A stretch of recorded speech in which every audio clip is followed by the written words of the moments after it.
नमस्कार, आप देख रहे हैं इंडिया उपदेश और मैं हूं आपके साथ सना हुसैन। बांग्लादेश में हिंदुओं पर अत्याचार को लेकर अयोध्या में हिंदू संगठन लामबंद हुए। हिंदू संगठनों ने शांति पैदल मार्च निकाला। शहर के गुलाबबाड़ी से रीडगंज चौक रिकाबगंज होते हुए सिविल लाइन शांति पैदल मार्च निकाला। इस दौरान हिंदू संगठनों ने प्रधानमंत्री, गृह मंत्री व मुख्यमंत्री के नाम संबोधित जिला प्रशासन को ज्ञापन सौंपा। उन्होंने सरकार से मांग की है कि बांग्लादेश में हिंदुओं पर अत्याचार बंद हो।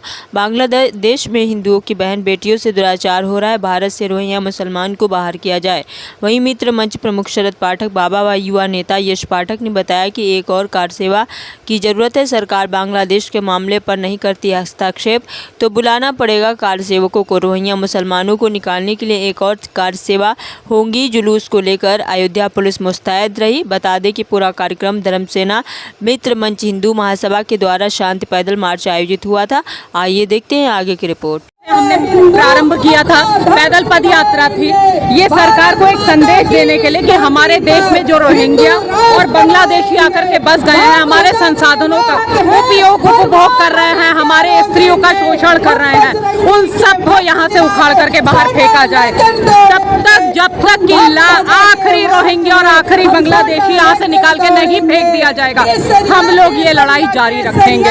और यही नहीं, जिस प्रकार से ये पूरे देश में एक एजेंडा के तहत वामपंथियों द्वारा लाए जा रहे हैं, बसाए जा रहे हैं, समझने की आवश्यकता है कि हमारा पूरा विपक्ष देश को बांटने में लगा है, भारत को खंड खंड करने में लगा है। हिंदुओं के ऊपर अत्याचार होता है, किसी विपक्षी की आवाज नहीं निकलती है। बांग्लादेशी हिंदुओं के विरुद्ध इतना नरसंहार हुआ, इतनी नृशंस हत्याएं हुई हैं, उस पर विपक्ष ने एक शब्द नहीं बोला। किंतु बोलने वाले केवल एक थे, हमारे बहादुर, हमारे माननीय मुख्यमंत्री जी योगी आदित्यनाथ। आज यहाँ से उनको ये संदेश देना है कि हम सब उनके साथ हैं, इस लड़ाई में वो अकेले नहीं हैं। और अब बहुत देर हो चुकी है, अब भारत में प्रधानमंत्री की कुर्सी योगी आदित्यनाथ जी के सुपुर्द कर देनी चाहिए, क्योंकि वही है जो इस देश के धर्म को, यहाँ के संसाधनों को, यहाँ की संस्कृति को बचा सकते हैं। जय श्री राम। अभी संतोष दुबे जी ने कहा कि जिस तरीके से बाबरी विध्वंस वाला आंदोलन जो चलाया गया था, उसी तरीके से भी आंदोलन चलाया जाएगा और लगभग लाखों की संख्या में जो यहाँ कार सेवकों को इस देश में कोई स्थान नहीं है, उनको नहीं रहने दिया जाएगा, नहीं रहने दिया जाएगा, पूरे संगठन के साथ नहीं रहने दिया जाएगा। यही कथन बताने के लिए आज हम आए थे। हमने प्रशासन की बात मान ली, सब उनको पत्र दे दिया।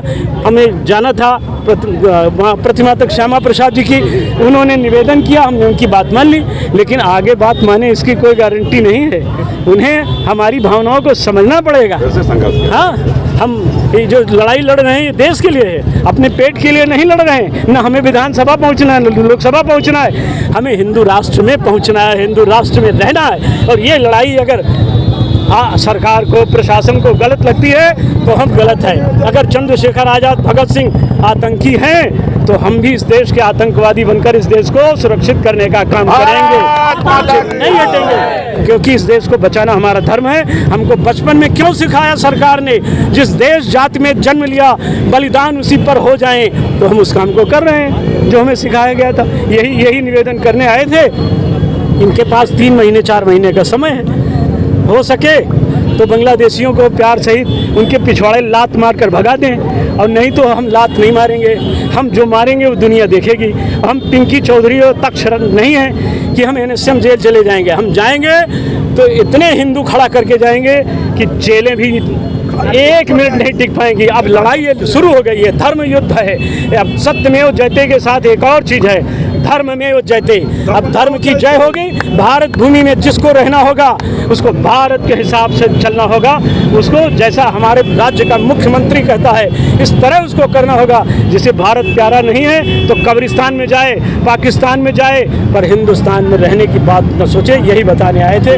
आप सबसे निवेदन है कि इस आवाज़ को बुलंद कीजिए, पहुँचाइए। हिंदुत्व की आवाज़ है। जो अयोध्या देश की सत्ता बदलती है, वो अयोध्या अब हिंदू राष्ट्र की मांग कर रही है। भारत के सत्ताधीशों को सोचना होगा, 100 बार सोच लें। जिस अयोध्या ने 4-5 बार भाजपा को सत्ता दी है, वो 1 बार अपनी मांग कर रही है। भारत को हिंदू राष्ट्र बनाओ, रोहिंग्या और बांग्लादेशी कुत्ते और सियारों से इस देश को मुक्त कराएं। मांग सबसे पहले ये है कि जितने भी अन्य देशों में अल्पसंख्यक हैं जो भी हिंदू हैं उनके साथ लगातार अत्याचार हो रहा है, चाहे वो बांग्लादेश हो, चाहे अफगानिस्तान हो, चाहे पाकिस्तान हो। यहाँ तक कि हमारे देश में जम्मू और कश्मीर में भी हिंदुओं को मारा गया, भगाया गया, काटा गया, उनके घर जलाए गए। वर्तमान में बांग्लादेश में भी वही कृत्य है। तो जब अन्य देशों में हिंदुओं के ऊपर अत्याचार होता है, अल्पसंख्यकों के ऊपर अत्याचार होता है, तो उनको सुरक्षा सिर्फ एक भूमि में मिलती है, वो है हिंदुस्तान की पुण्य भूमि। लेकिन अगर हिंदुस्तान में ऐसा होने लगेगा, हिंदुस्तान में जब हिंदुओं के ऊपर अत्याचार होने लगेगा, हिंदू कहाँ जाएगा? मैं पूछना चाहता हूँ उन हिंदुओं से जो संगठित नहीं है कि वो कहाँ जाएंगे? वो हिंद महासागर में डूब के मर जाएंगे कि जो हिमालय पे चले जाएंगे? संगठित होने का समय आ गया है। यहाँ तक कि हमारे प्रदेश के यशस्वी मुख्यमंत्री परम पूजनीय योगी आदित्यनाथ जी ने भी ये कहा था कि बटोगे तो कटोगे। तो हमको ये सोचना चाहिए, हमको बटना नहीं है, हमको संगठित होकर रहना है, हमको एक होकर रहना है, एक सुर में हमको बोलना है, अपनी आवाज़ को सशक्त करना है और अपने आप को मजबूत बनाना है। तो हम मैसेज ये देना चाहते हैं, जैसा कि मैं एक युवा हूँ और युवाओं से भी मेरा अनुरोध है कि भारत युवा देश है और हमारे भारत देश का भविष्य आगे युवा ही तय करेगा कि हमारा देश किस दिशा में जाएगा।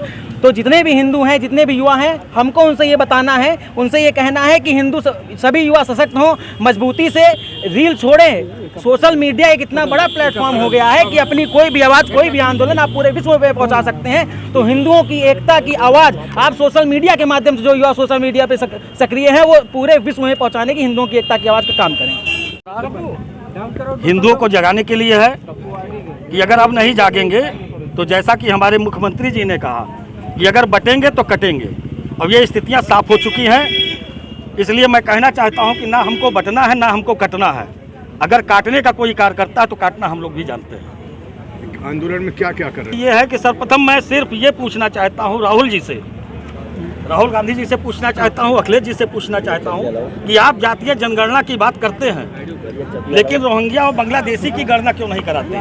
उनकी गणना सर्वप्रथम होनी चाहिए। जातीय जनगणना तो बाद में होती रहेगी। जो ये 10-12 करोड़ रोहिंग्या और बांग्लादेशी हमारे देश में घुस आए हैं और हमारे ही लोगों के अधिकार छीन रहे हैं, हमारे लोगों की जमीन छीन रहे हैं, यहाँ अपराध कर रहे हैं, आतंकवाद में संलिप्त पाए जाते हैं, पहले उनकी गणना कराइए। राहुल जी हमेशा बांटने की राजनीति की है। हमें तो लगता है कि इन्होंने भारत जोड़ो यात्रा ना निकाल करके भारत तोड़ो यात्रा निकाली है, जबकि इनको हर जगह रोहिंग्या मिले, हर जगह हर चीज़ हुआ। अब मांग क्या है? हमारी मांग ये है कि यहाँ से बांग्लादेशी और रोहिंग्यों को देश से हटाया जाए और जो बांग्लादेश में हमारे हिंदू हैं उनके लिए बांग्लादेश में एक अलग से हिंदू राष्ट्र बनाया जाए। दूसरी चीज़ जो हमारे राहुल जी और अखिलेश जी चाहते हैं कि पहले जातीय जनगणना हो, पहले बांग्लादेशी रोहिंग्यों की गणना की जानी चाहिए।